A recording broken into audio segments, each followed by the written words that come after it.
Little Red Riding Hood. There once was a young person named Red Riding Hood who lived with her mother on the edge of a large wood. One day her mother asked her to take a basket of fresh fruit and mineral water to her grandmother's house, not because this was woman's work, mind you, but because the deed was generous and helped of endanger a feeling of community.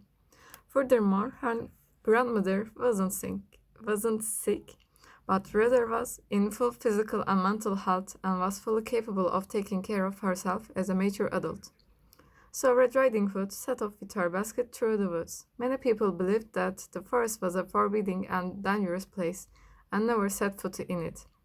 Red Riding Hood, however, was confident enough in her own budding sexuality that such obvious Freudian imagery didn't intimidate her. On the way to Grandma's house, Red Riding Hood was accosted by a wolf, who asked her what was in her basket.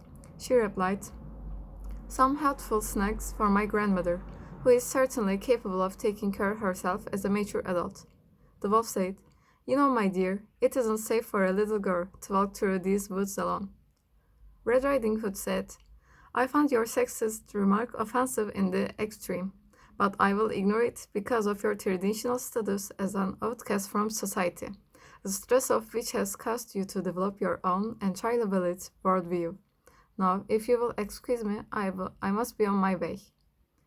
Red Riding Hood walked on along the main path, but because his studies outside society had freed him from slavish adherence to linear, Western-style thought, the wolf knew a quicker route to the grandma's house.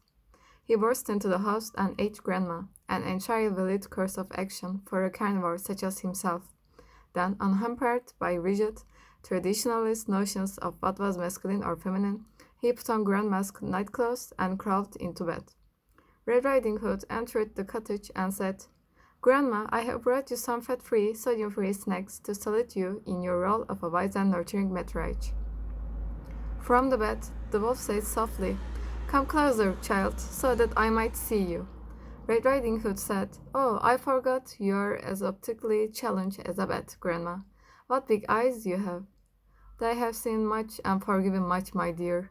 "Grandma, what a big nose you have, only relatively, of course, and certainly attractive in its own way.